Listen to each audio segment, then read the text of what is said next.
Seriously, I bought so much yarn in February. I don't think I've ever bought that much yarn in 1 month. Hello, my name is Dawn, and I'm the host of my Mother's Stash podcast, which is a podcast about my attempt to downstash my mother's old stash that I inherited from her 2 years ago. This month did not go well. Let's start the show. This month, I have 2 finished objects. The finished objects are my tartan socks that I talked about last week with this weird heel. And I think it's actually probably weirdly comfortable, but I haven't tried them because they're not for me and they're definitely not my size. I have tried them, but they're way too big for me. So I can't say if they are comfortable. Basically, the heel is just gusset, which means that it becomes like this part up here sits like this on the leg, and then you need to make this short row cuff. It really is very interesting and different, and I love the colors. It's not really true to color. It's been raining for 3 weeks in Spain, and we have had no natural light to film in, and right now I have a work light with a magnifying glass in, and it makes everything look weird in the colors. But now the sun went away, and now the colors are much better.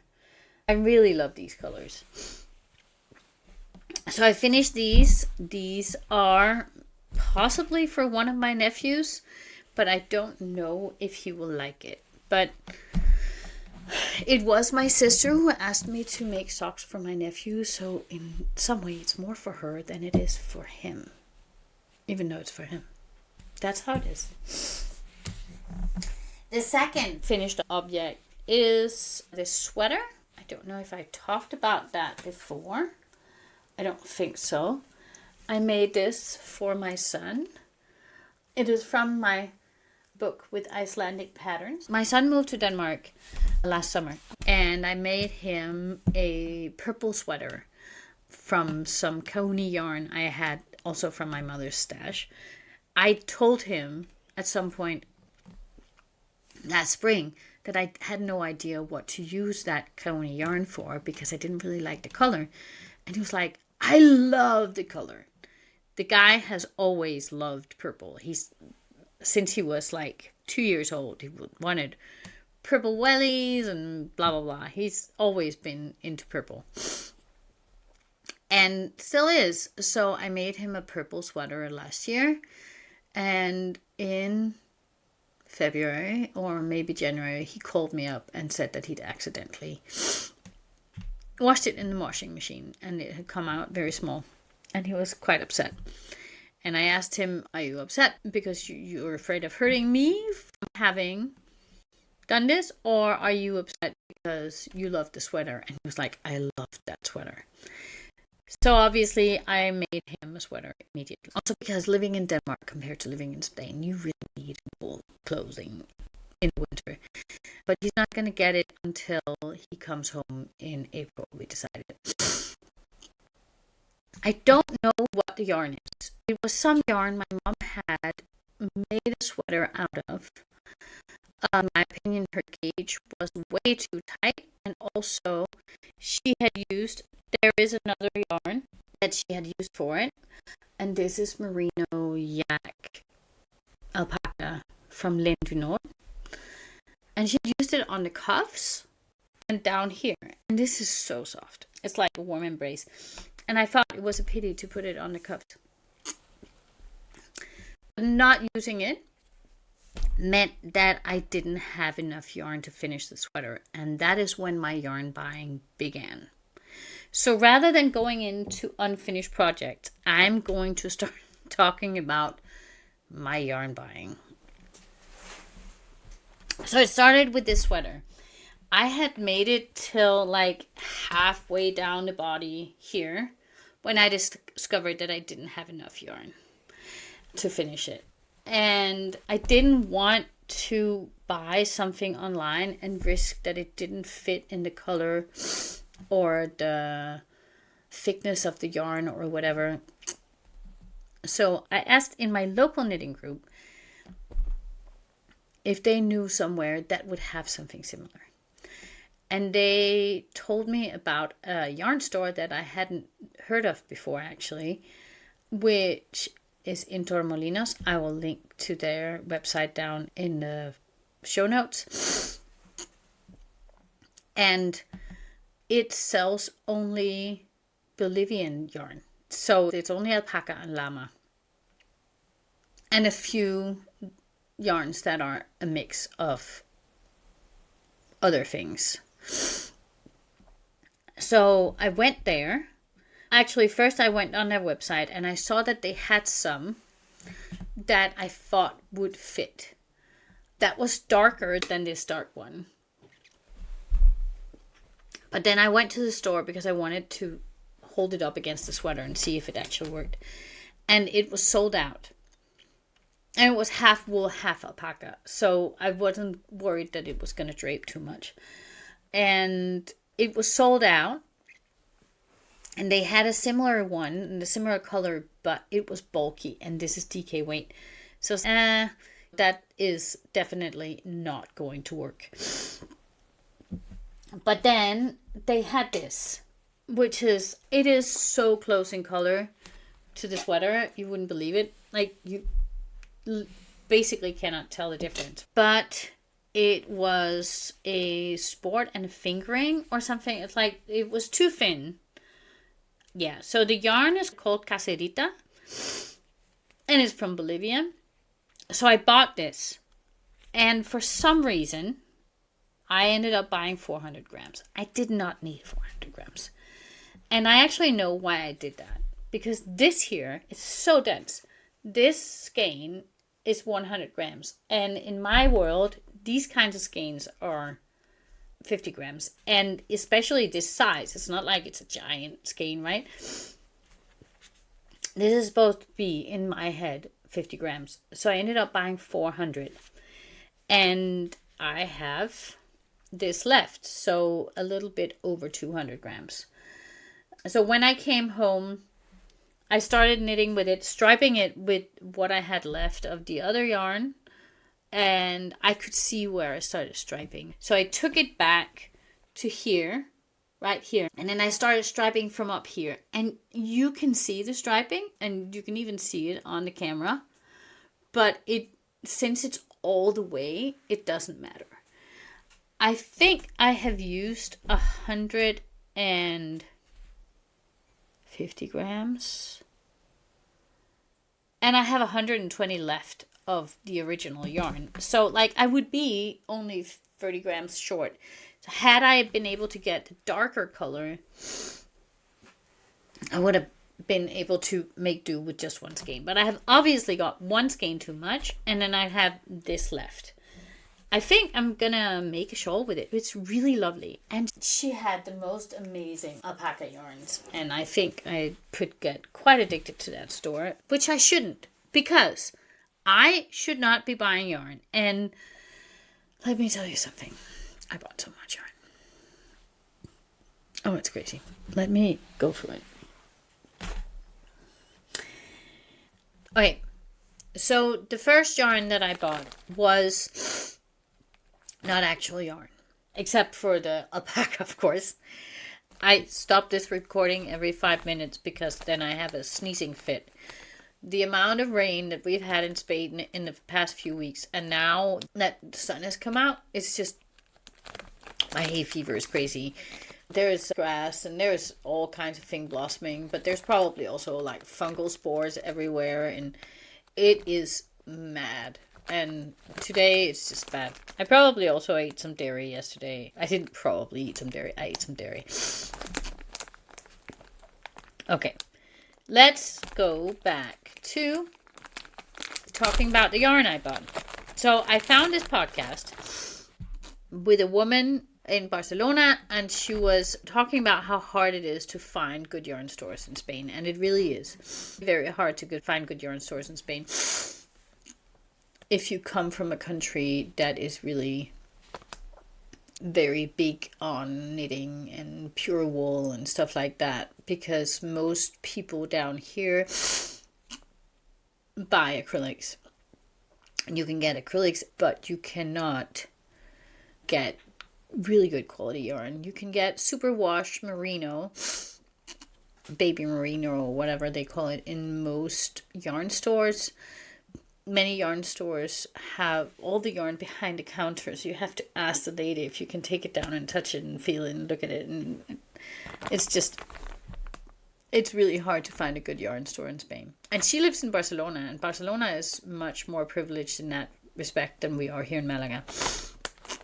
So she talked about how she had discovered that if you go on Vinted.es, you can find lots and lots of really high quality wool sweaters and shawls and capes. And she buys those, and then she frocks them. And when she frocks them, she has yarn. And I have been for a long time thinking about buying, or not buying, but making a sweater for my husband. Because, so he has a chronic hereditary anemia, so he's always cold. And he's also very sensitive to wool. So he never wears wool, which is a pity, because that would really help with him always being cold, right?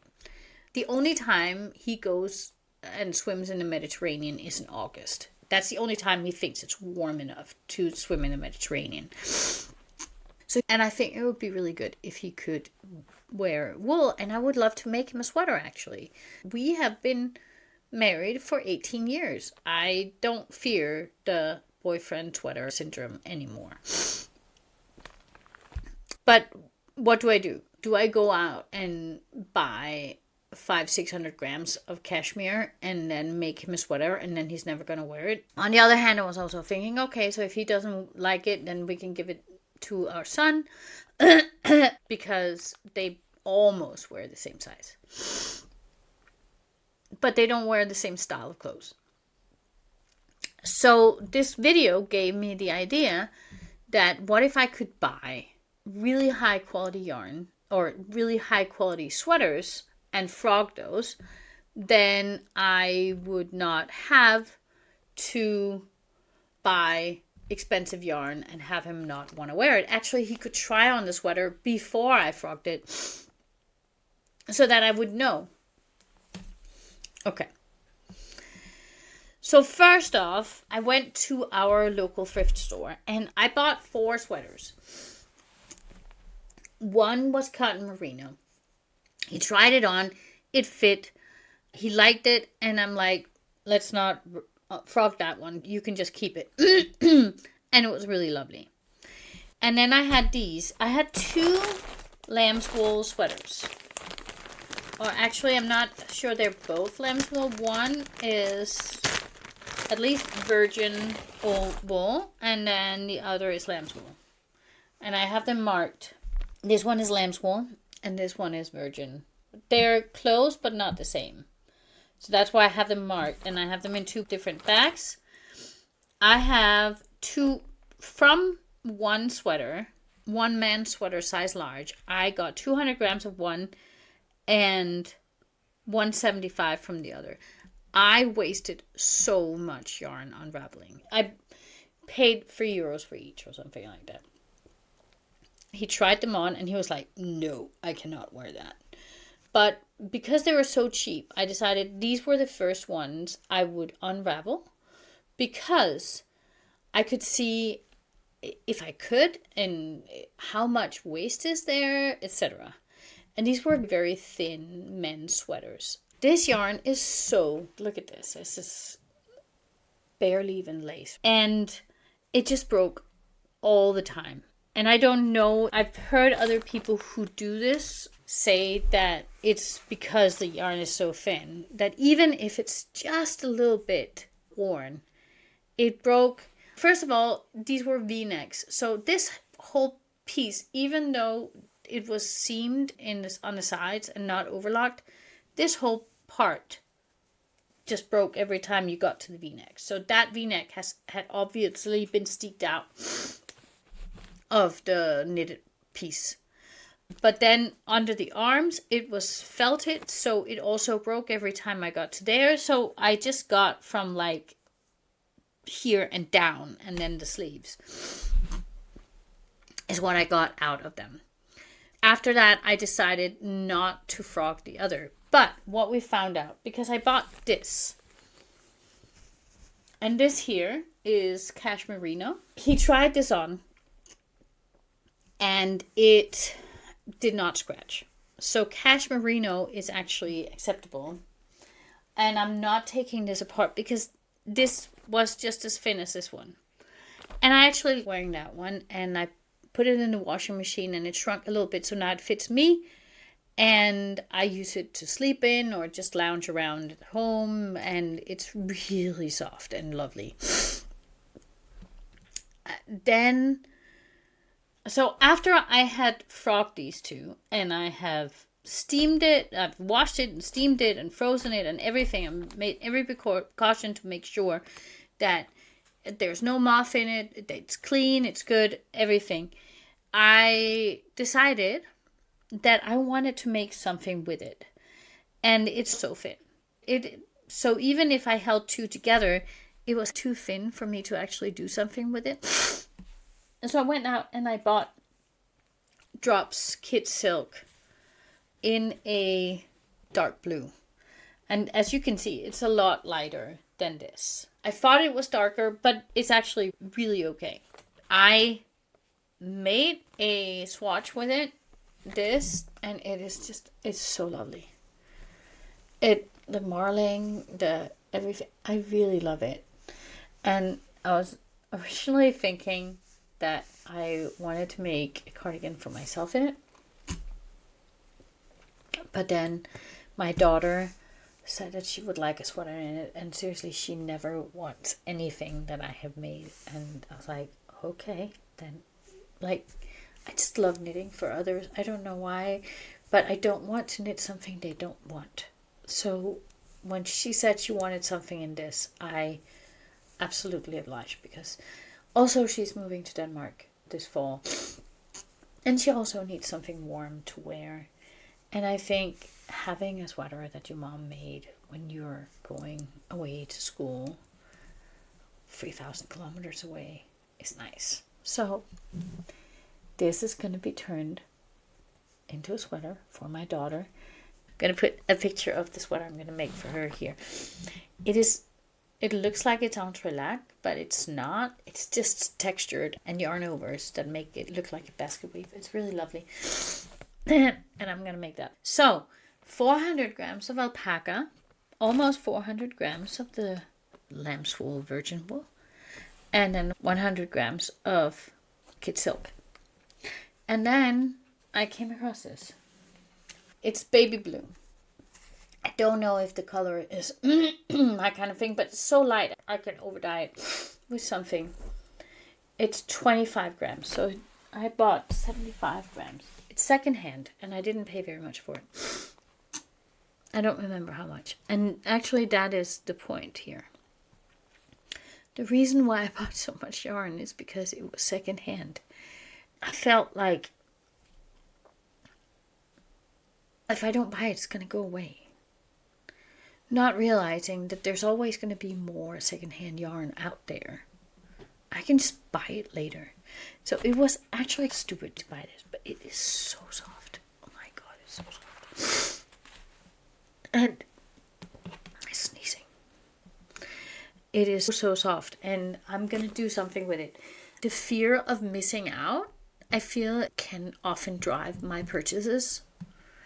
No.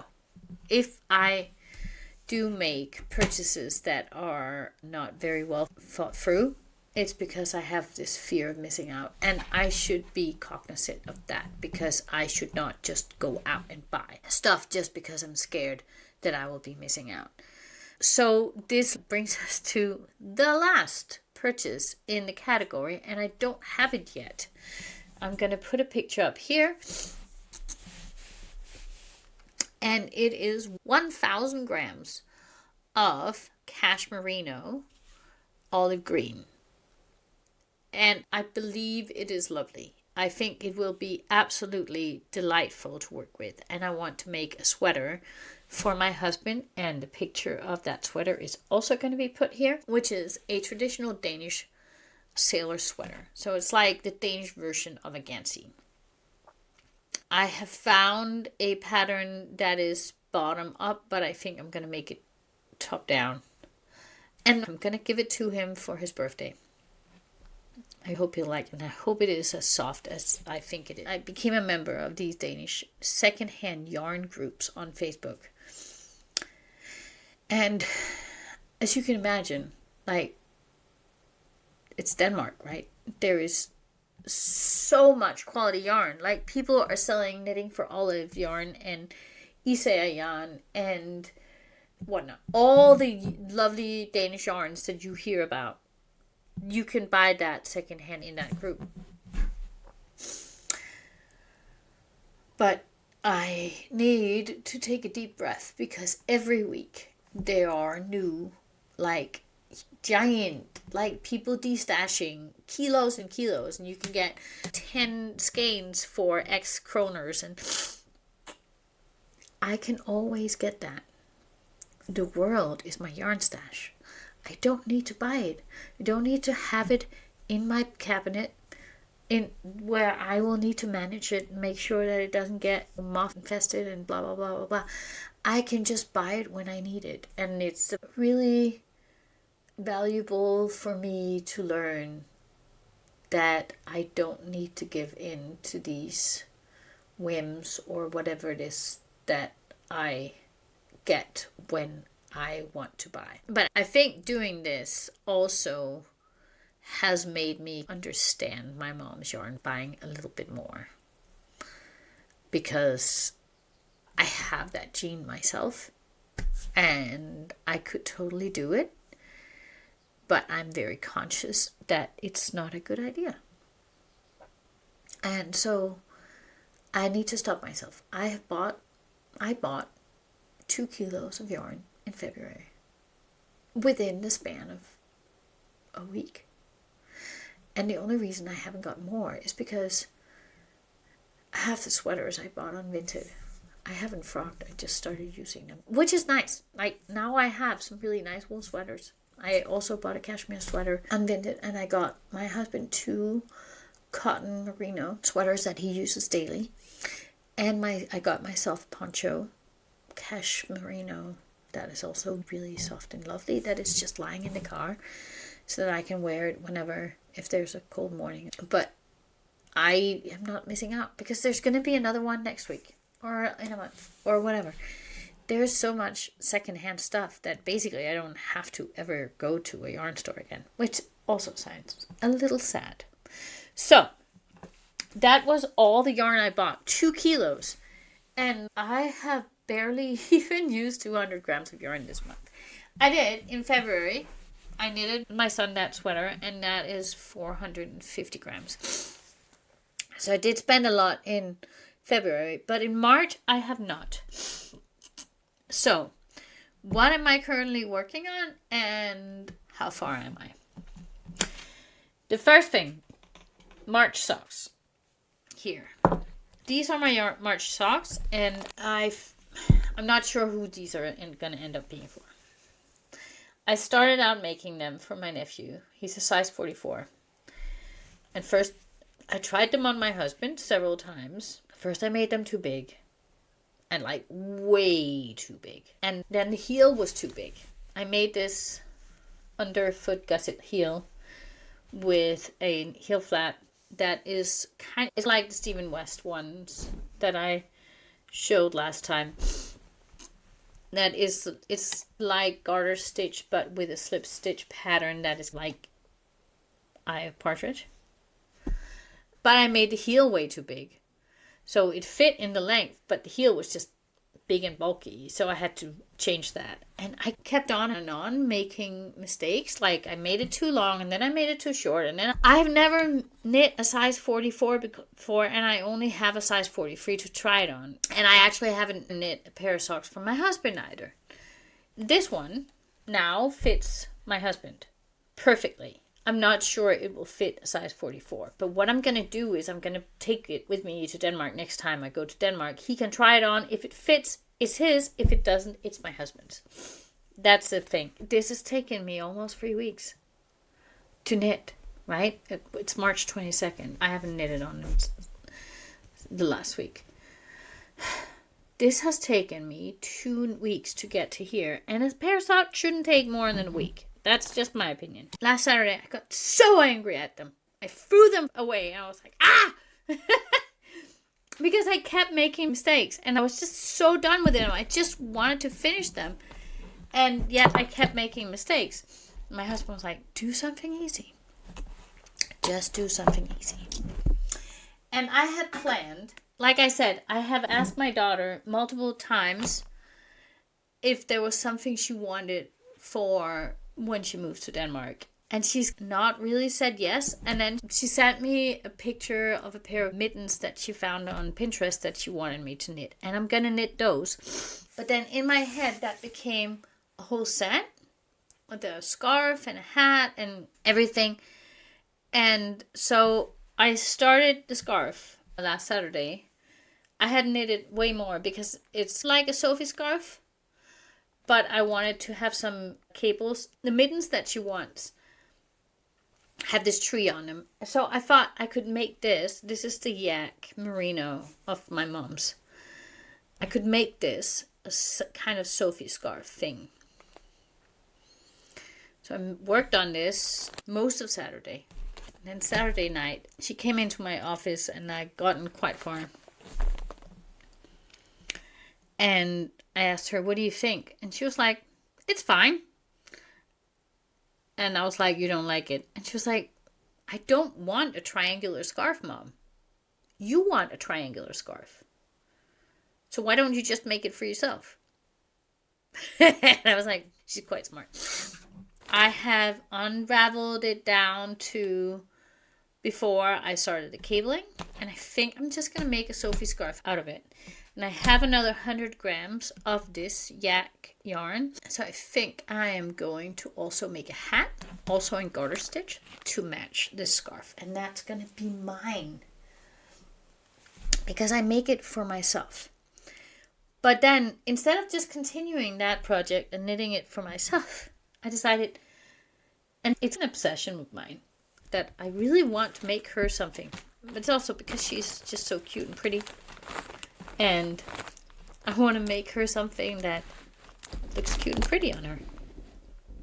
So she'd actually sent me a picture of this cowl, also on Pinterest. And she said, oh, so if you want to make me a winter set, you can make me that. And I thought I didn't have the yarn for it. But here it is.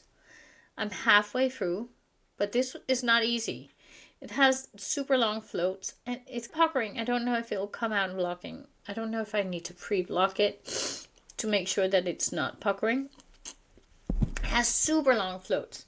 So I started doing ladder back jacquard, which I have never done before. It looks cool on the backside. So I'm teaching myself that. And I also did an Italian cast on, if you can see here, which I've also never done before. And that's not entirely true, because I did an Italian cast on the Sophie scarf, and I really think that's a very cute way of doing it. Actually, I think I'm going to put up my camera differently next time. Okay, so I'm halfway through with this, and it's really cute. And maybe I'll just steam it later today to see if the puckering will go away. I could also let go of the ladder back jacquard, and that would give it some more space. I don't know. I'll see if I can block out the puckering. But that's really cute. So that is what I have been working on in March. Plus, I have this shawl that I am working on currently. That is my own design. Okay, I'm gonna have to finish this soon because it's taking too long and I'm sneezing all the time, and perhaps I shouldn't be recording today. But done is done. I'm almost done with this. So I have this shawl, and it's my own design. or self-drafted, or whatever you want to call it. Started out as a classic sort of triangular shawl here, there, and then I'm just knitting in one direction, so it ends up like a stole or something. It's hard to see right now, and the reason I have these really long needles on it is because I'm trying to teach myself to do leather knitting, and I bought these needles for that purpose. So that is also made with secondhand yarn that I found in a thrift store in Denmark last year. It's really lovely, very woolly wool, and no one in my family would wear it, so it's for me. God, this has been a marathon with all the sneezing and all. So I don't really know what I'm gonna do going forward. I'm not really sure what my plans are for April. I'm gonna spend the next week thinking about that. But I've gone over my finished projects and my works in progress and all the yarn that I bought. Oh my god, all the yarn I bought.